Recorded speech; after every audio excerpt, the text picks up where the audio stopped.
side street. So how's this gonna work for your, audio for your live streaming? So we're Should I put it someplace else for your live streaming? back door, you know, of course I wanted to help them, you know. I was like 70 years old at the time. I don't know. So it's like, if I said, just. You think you need it? Do you need it? I'll pack them in, from the garage. I guess the speakers can take their masks off probably, right? If you're 6 feet away? Father Pat, Hey, how you doing? we went on the trip, came back like. I guess I should ask authority. Later. No masks while you guys are talking? Yeah, I would prefer, I think, probably. Are you Ben? Scott. Scott? Of course, now I'm gonna. Oh. Take one bag from the car, one bag. Let me see if, I'll ask, what's her name, if the speakers take the mask off. So if right now, is this okay? If you're here, can you hear me back there? Well, Mother's unpacking, and she made a comment. Good. you can hear me pretty well if I project a little bit? And this works for your system. So let's just do that and see if we can do no mask for the speaker. Is your phone on? You may want to turn it on so Hello? Hello?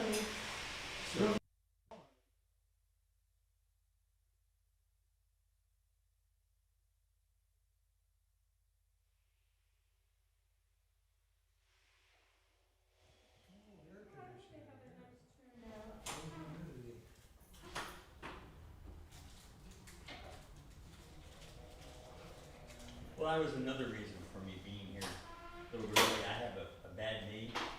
I can walk, but it's not real comfortable for me to walk long distances. So I figured, well, if I get here early, I can get a close spot. Right. 'Cause I had no idea how many people were gonna be here. I told him about masks, saying it's better to be an out. That's right. Yeah, we went to a funeral once and beat the corpse there. Ooh. So, oh yeah, we're sitting in the big auditorium. I said, you sure you were supposed to be? Oh, well, maybe it was supposed to be two. Well, I am a card-carrying vaccinated person. Yeah, I am too. But you know what? I'm quite happy about not getting a cold or anything else. I have asthma. And, I don't know, I haven't had a cold all year. I talked to my doctor the last time I was there, and she said that the flu. If it does get crowded in here, we can turn that on, but I think because it's such a small room. Because can imagine. Your mic will certainly pick it up. Yeah, I'm good for that for my feet, but if you have 30 people on phone, people can in the hall and stuff, so. Do you know who's gonna start?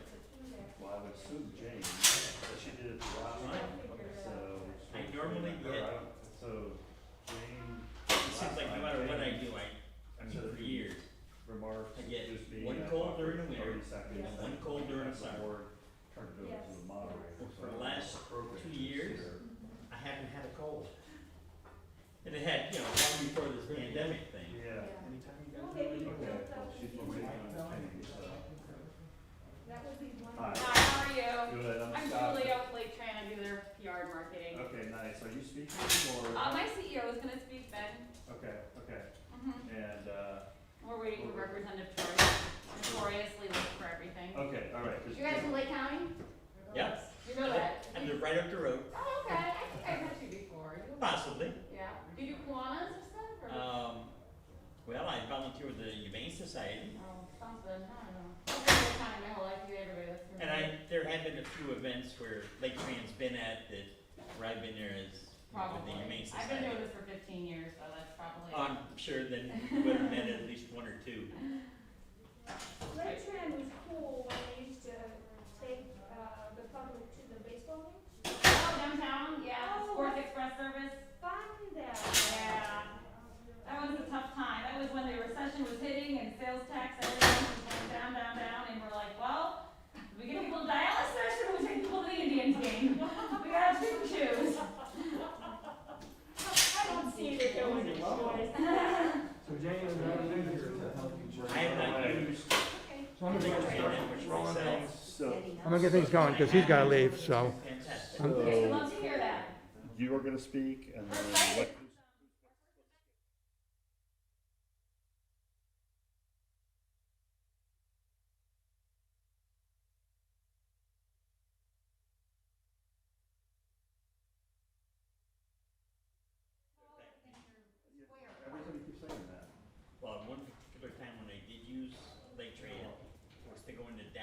Cleveland.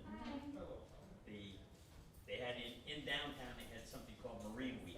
Where the Marine Corps came in, they had demonstrations. Well, Laketran had service right into downtown. Did you take it from here? So I said,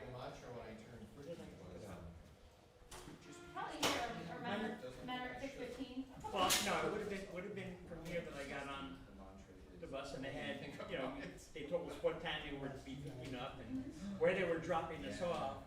They were picking up at a different spot, Okay.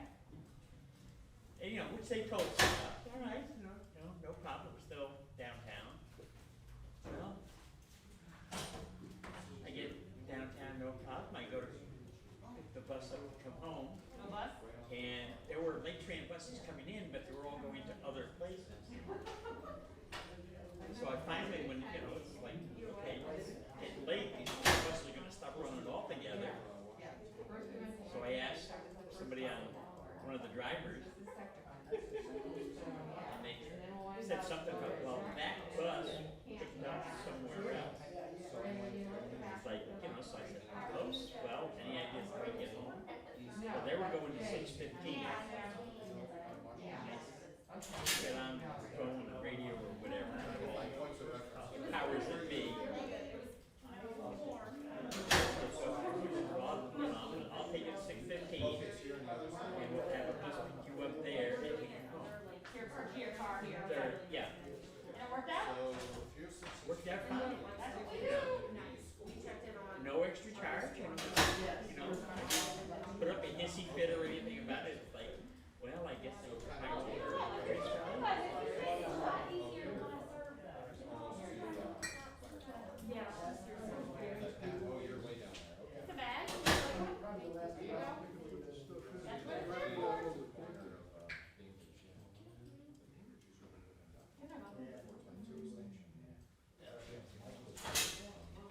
Before the crowd gets here, I can always use a bag. I think I better grab a nice tea while I'm still here.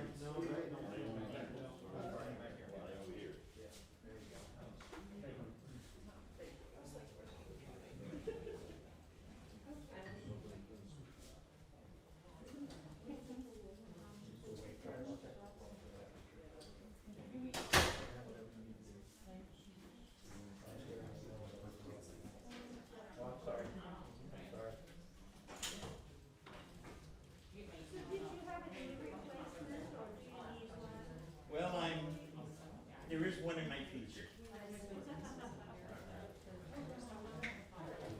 But I had a couple of other medical issues that came up that I could take care of before they could do the knee. Granny bring in like one of the. But I still get out and about. Right here, if that's okay. Of course, I'm not gonna run any marathons for a while. But then again, I never did run a marathon anyway.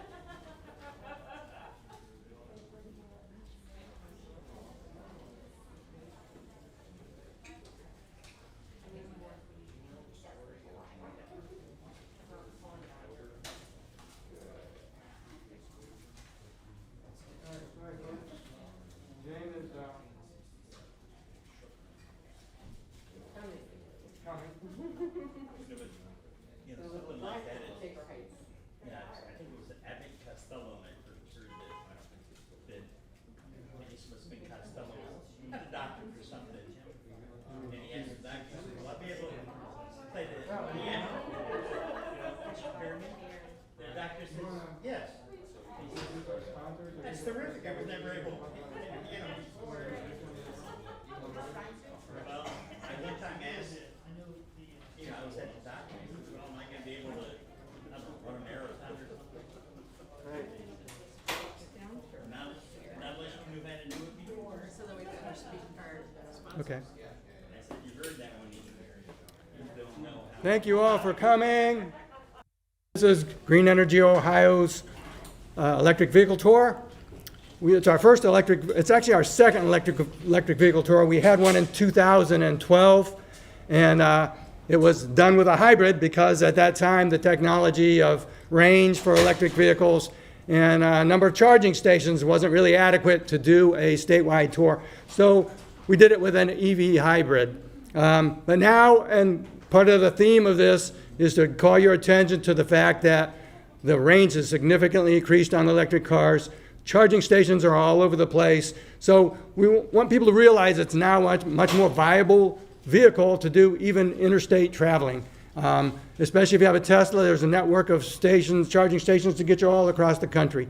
So our executive director, Jane, is coming in here in a minute, if we can get her to come in.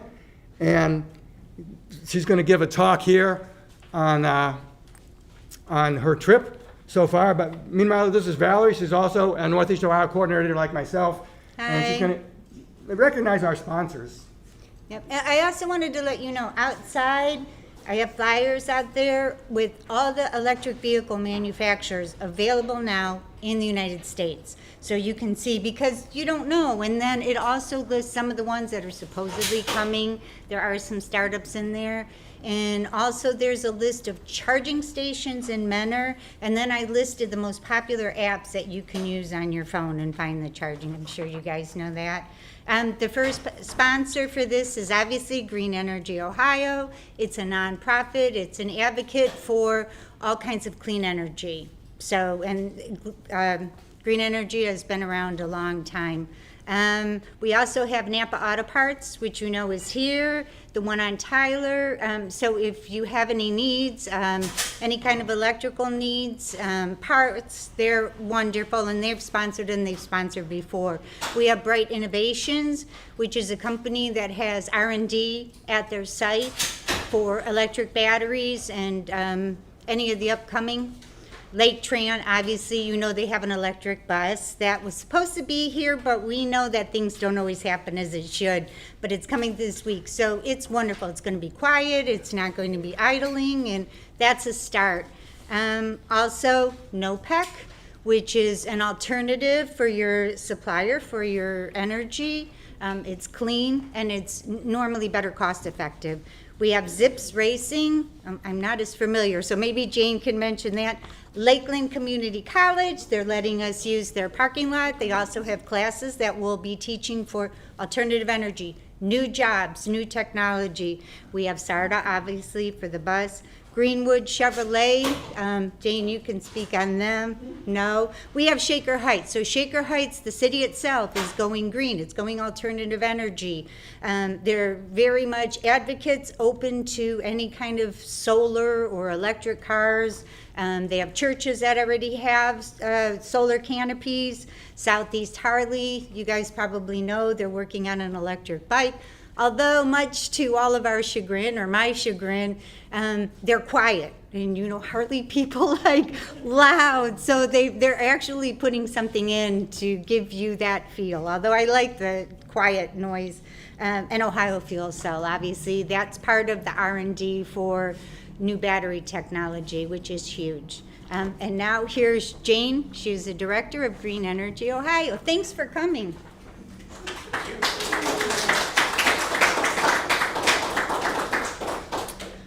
I want to thank all of you for being here, and I apologize for being a little late. We were coming from our first event, which was, as Valerie mentioned, in Shaker Heights. So much is going on in Northeast Ohio. This is fantastic. About 20 years ago, Green Energy Ohio began to have an annual solar tour. And people could go to their neighborhoods, friends, and see solar panels when they were still a novelty in some ways, and there wasn't a lot of information. So fast forward to 2021, and electric vehicles are basically the solar panels of 20 years ago. They aren't a novelty, but they certainly they aren't as visible everywhere yet.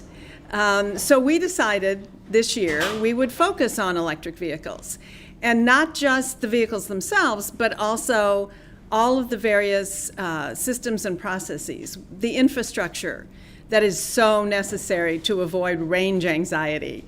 I'm driving an electric vehicle on this tour, and I can tell you I experienced some range anxiety already. But thanks to NOPEC, one of our great sponsors, I have been able to find locations to charge my Polestar. Please check it out. The Polestar is a Swedish car. It's the Volvo entry into the EV market. We also wanted to look at issues like workforce training and the ability of people at places like Lakeland Community College to learn the skills that will be necessary for the clean energy economy, not just EVs, but also different forms of renewable energy. We wanted to, educate people on all of these things. The production, the development, and the adoption of EVs has been nothing less than miraculous. And to prove that point, last month, the Vatican announced that the Pope has entered into an agreement to buy a Fisker Ocean, which is actually, I've looked at it online, it will be a pretty cool car and an even better Pope-mobile. So, I think we will see nothing but advancement in this area.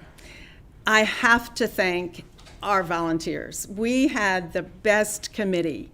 EV enthusiasts are true believers. They are committed. There's a reason why they're called enthusiasts.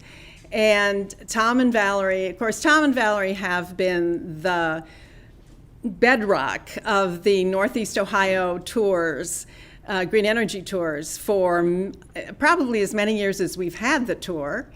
And they stepped up right away, and I can't say enough about them. And I understand that Valerie may have a new solar consulting, doing some work.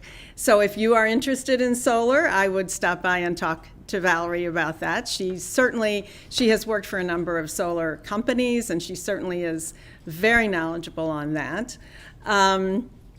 We want to be advocates. We want to hear and see and learn so that we can talk to policymakers about the EV agenda. It is so important that we make the point that we need money for infrastructure. We need R&D. We need so much. The government can help. The private sector is doing an amazing job. The electric Jeep is being produced in Toledo. We have the facilities in Warren that we will be visiting later today, where they are producing the pickup truck. But we just need a lot more. And that kind of exposure is what we wanted to do with this tour. So again, thank you. I'd like to introduce, I call him my co-conspirator. Scott Miller is a GEO board member who some time ago I asked if he wanted to be an officer on the board, and he didn't think he had enough time to do that, but he said, I'd like to work on this tour, and I think he may be regretting that decision because the time commitment has been amazing. He has gone above and beyond what any board member has done, and it is, I really have relied very heavily on Scott, and I thank you. And if you would like to come up and say a few words.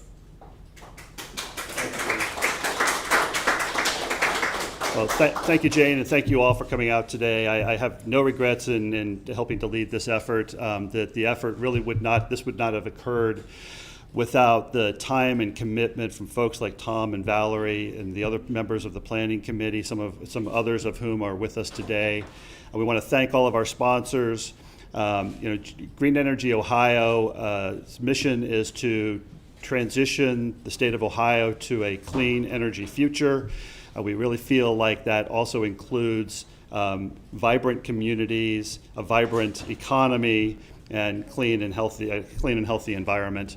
And one of the things that when Jane and I were talking about this tour almost a year ago, and the switch from the solar tour to something else, I offered her the opportunity to talk about electric vehicles because while it is a very small part of the overall vehicle market at the moment, it is the fastest growing segment of the automobile market. And I think the folks in this room and the folks online and the GEO board members certainly all understand that when we talk about the transition to clean energy, that transportation has to play a large part of that. And so those of you who are playing your role and stepping up in this transition, we really appreciate that work. And as Jane mentioned, this tour is designed to lift up that story. So on behalf of the Board of Directors of Green Energy Ohio, I want to thank all of you for coming out today. I want to thank those of you who support Green Energy Ohio. If you are not already, this is my shameless plug that you should become a member of Green Energy Ohio. We would love to have you. We are a membership-based organization. Memberships help us carry out our mission. They fund us, but also they drive our engagement. And so if you are not already, please join Green Energy Ohio. And with that, Jane or Tom, who am I turning things over to? Tom? Okay, come on up here. Thank you all. Thanks, everybody. So you get to listen to me again briefly. I'm going to read something because I don't speak on the fly as well as many people. I was first exposed to electric vehicles when I worked at a golf course as a teenager, and I learned to service the golf carts. In the early 1990s, I was so frustrated that I couldn't buy an electric car that I set out to make my own by converting that little yellow Honda you see out there. And I was not alone. Dale Turdan, Bruce Roberts, Greg Shea, who's right here, just to name a few in this area, took it upon ourselves to make conversions because we knew it would make a better set of wheels. The electric motor is in so many ways the absolute best way to propel a vehicle. It's clean, efficient, inexpensive, reliable, lots of torque, and no idling. This technology to build our electric cars today actually existed over 30 years ago. The only missing component was the batteries, and battery technology lagged because we never invested the time or resources to make that happen. After all, the oil companies had plenty of gasoline to sell us. The auto companies wanted to keep us driving cars that needed lots of maintenance and needed lots of parts, and the politicians mostly just followed the money. But now there's no stopping this revolution. Yes, I'm sad when I think of what we could all be driving electric cars right now, but I'm truly excited to see the future coming on faster than ever. We're going to completely transition our transportation systems in the next decades. Our electric cars will last more miles, use less energy, pollute less. The battery technology will continue to improve, give them more range and quicker charging times, and charging stations already are starting to pop up everywhere. So more and more of us will charge our cars free with electricity from our rooftop solar panels. And if we have a power outage, we will backfeed our house from the car to keep the house going. That's the future we see, and if you want to stick around for the rally, we'll illustrate that at the solar house out here and give you some examples and describe how that all is going to work. But the EV is coming for you. It's not just coming for your car, it's coming for our trucks, and it's coming for our buses. And I'm proud to have learned that Lake County is taking a leading role in making that transition thanks to thanks to Laketran. So with that, let me turn it over to Laketran CEO, Ben Capel. Thank you, Ben.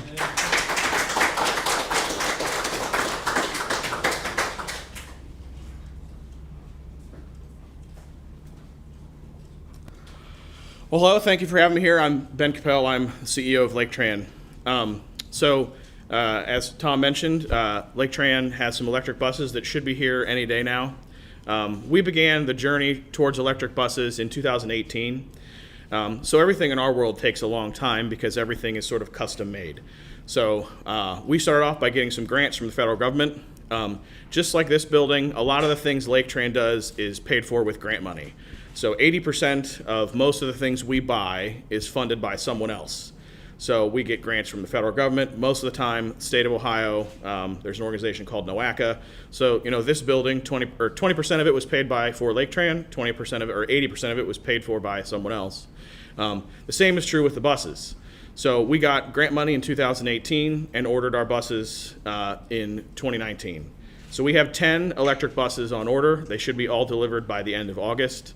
They're pretty exciting. So we're doing something that's a little unique in the transit world, which is called on-route charging. So there's two ways, unlike your car, there's kind of two ways to run a bus. One, you can charge in your garage overnight. It can drive around all day. When it gets back, it charges again, sort of like what you would do with your car. The other model is called en route charging, where the bus has a smaller battery, but it gets charged at locations throughout the day. So this facility was built to do that. So if you look in the roof outside where the buses stop, there are two big red arms, basically, called pantographs. Those are essentially a robotic arm, and when the battery electric bus pulls up, that arm will come down from the roof and connect to the top of the bus and give it what we refer to as a rapid charge. So we'll have the charging room open a little bit later, and you can actually see the pieces of equipment that convert the energy to the energy for the bus. But they are 450 kilowatt chargers. They run about 800 amps. It's a very powerful charger. We always joke that we don't want to get a squirrel in between there or get a fried squirrel. So instead of the bus charging at home every day, it charges on the route about every hour. So in theory, our buses could run indefinitely because they don't have to charge overnight. They get their energy in about 5 minutes, stopping at this facility and other facilities throughout Lake County. We're one of the only transit systems doing that. It's a very different model. There's a lot of reasons we do that. You know, Laketran is funded by the taxpayers of Lake County, so everything we do needs to be as cost effective as possible. So I always joke that I'll run a bus on anything as long as it's the cheapest possible thing I can run it on. All of you probably already know that, you know, fueling an electric vehicle is much cheaper than fueling a fossil fuel vehicle. That's true for buses also. So the reason we're doing this is, first, for cost effectiveness. You know, we need to run that bus as cheap as possible. Second, noise pollution is a big deal in the transit world. You know, when buses are sitting here, you know, we can have 4 or 5 buses sitting here at a time. With all of those idling, it's difficult to hear. If you need to ask a question about where to go, you can't hear what needs to be said. And especially if you have any kind of disability, that's even harder. So noise pollution is a big part of it, and obviously air pollution. You know, these buses are diesel engines, so they're as clean as they can be, but we could do better. So we're very excited. We'll have 10 out of our 17 buses will be electric, which is a pretty big chunk all at once. One of the nice things when you talk about infrastructure for an en-route charging bus is the infrastructure that we use for this location is all sort of off-the-shelf electrical parts from First Energy. We don't have to buy all kinds of crazy expensive custom electrical parts to charge all our buses in the garage. So if you think about it, there's a lot of energy that needs to charge a bus. So when you put all that energy in the garage, you have to step up to kind of custom-made electrical solutions. The stuff that we bought here, you know, these are transformers that First Energy has. They come, they put them in, keeps the infrastructure costs low. So on top of keeping infrastructure costs low, we spread that charging demand out throughout the electrical grid. You don't have to do major electrical grid improvements either.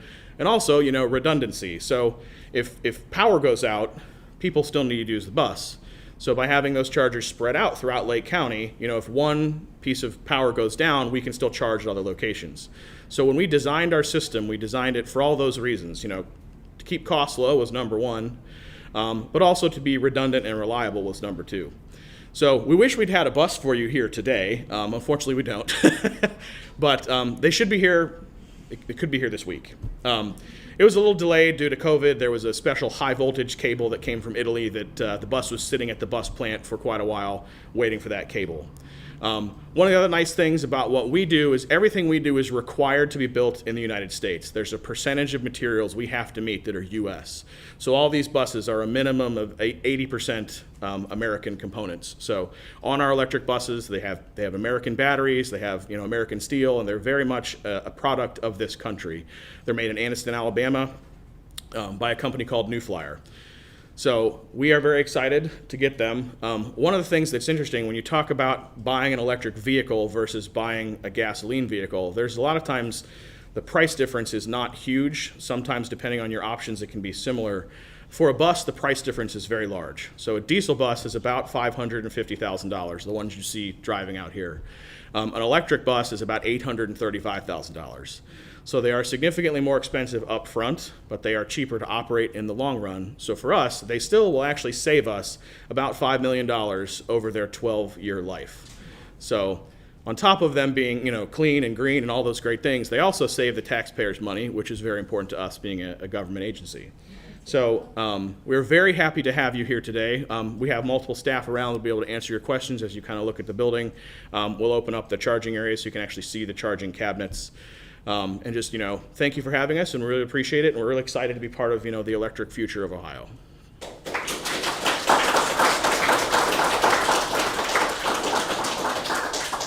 If anyone has any questions, though, I will answer them. Sure. I have two questions. The first question is the grant money. Can you explain what part of that grant money came? And the second thing is longevity with the electric bus as opposed to a diesel bus?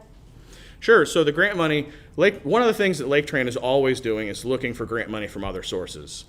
So the grant money for the buses came from a number of different places. One of them was the VW Trust Fund, after, well, I think most people are aware of the lawsuit that happened with VW. We got some other grants from the Ohio EPA.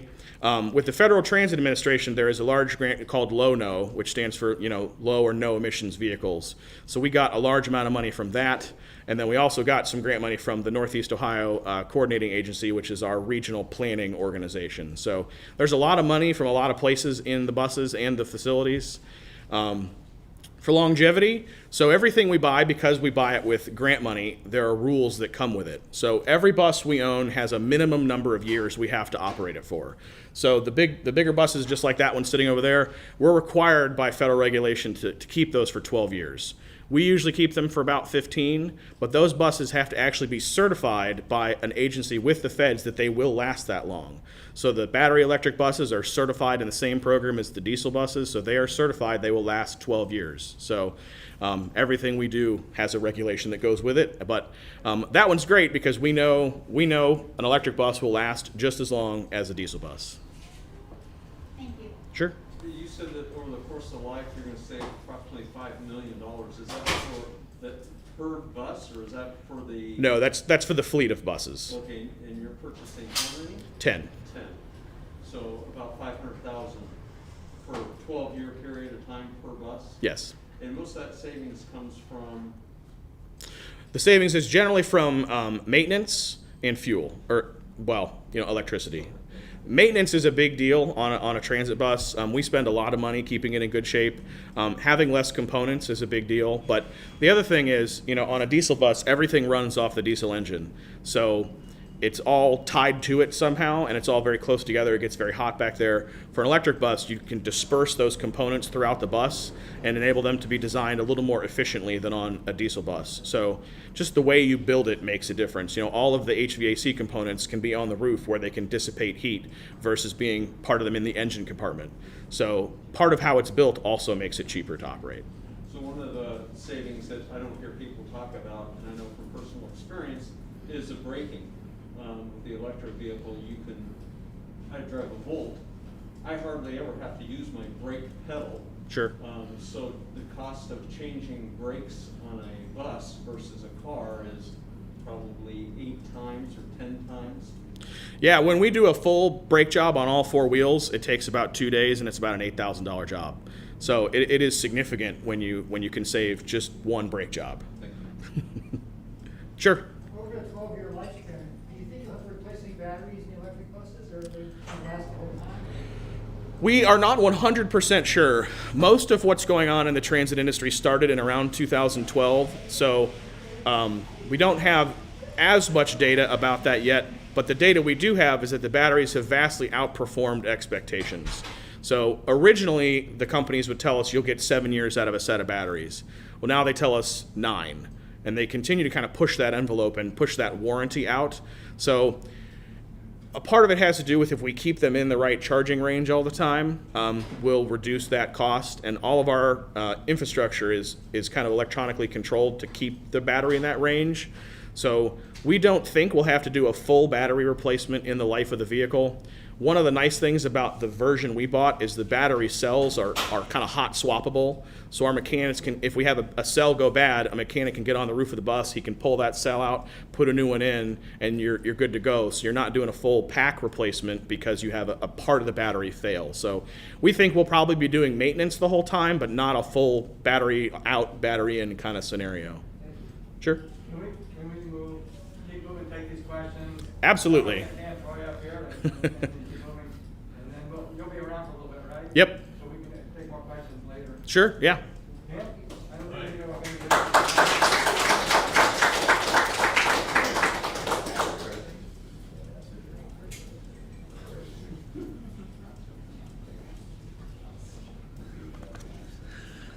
Thank you.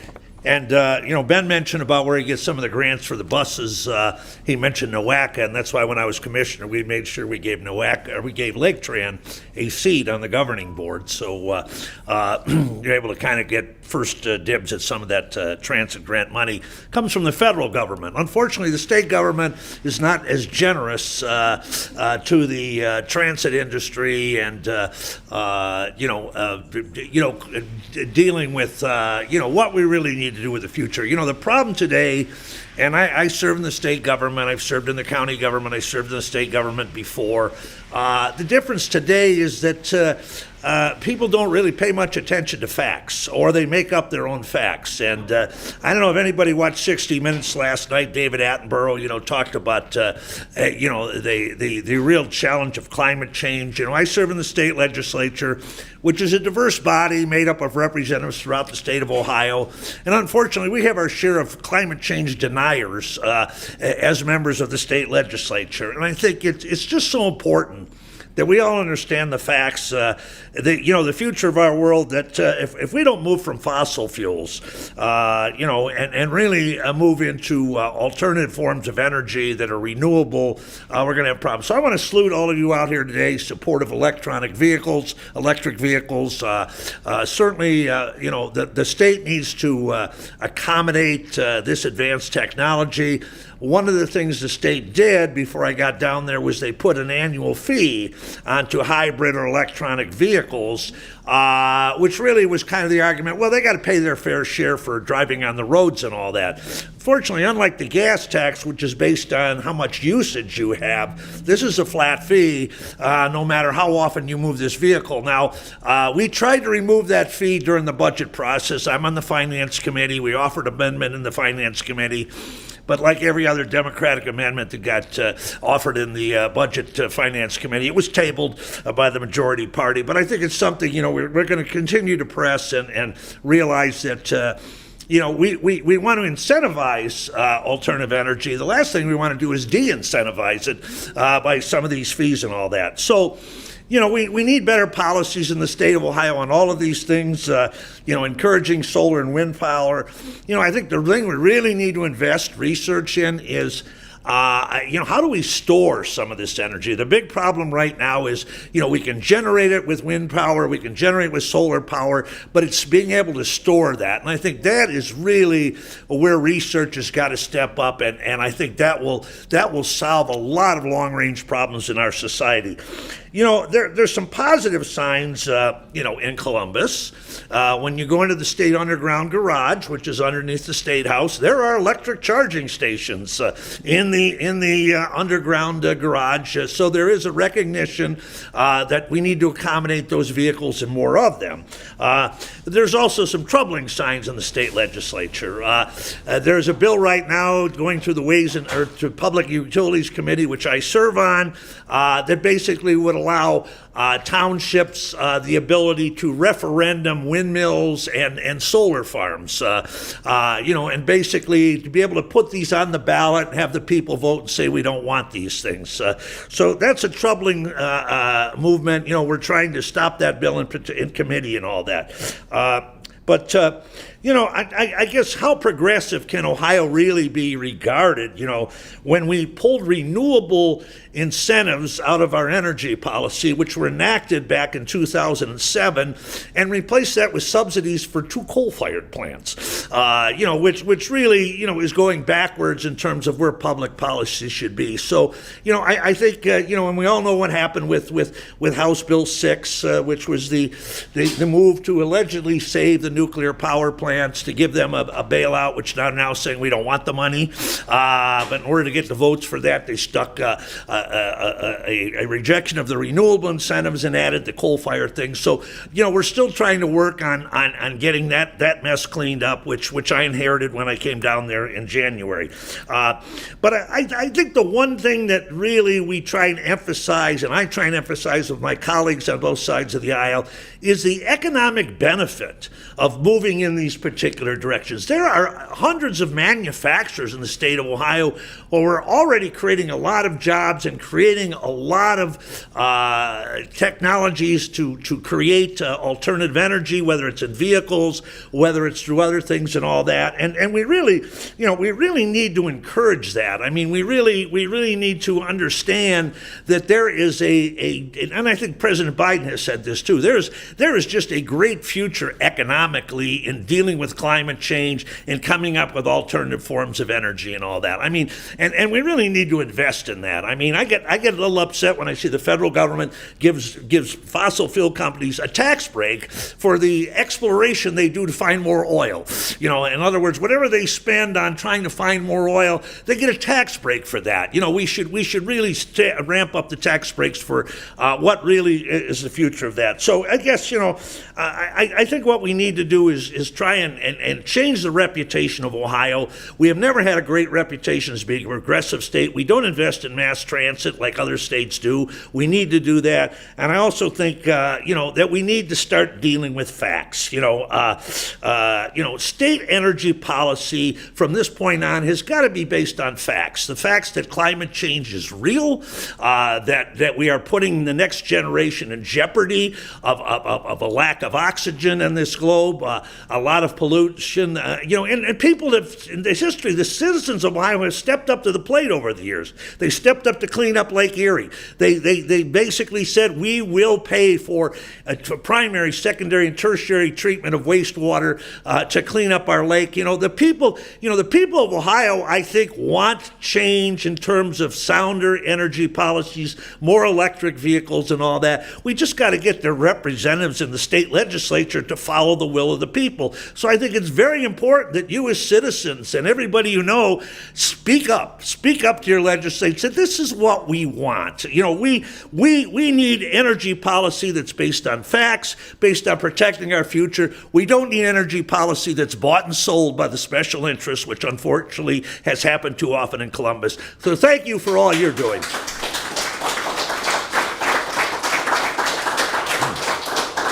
And I guess, I don't know, Tom's in charge here, so I don't want to. Thank you. I don't want to hold up the train. And Julie and Ben have been trying to get me out here to tour this transit facility. So I'm here today. So, okay. Thanks for coming down. Thanks. So Dan's going to stick around and Ben's going to be around to answer any questions you guys. Many people brought cars and they're willing to give you test drives. I think, is a dealer showed up? We've got a couple of dealers. Okay.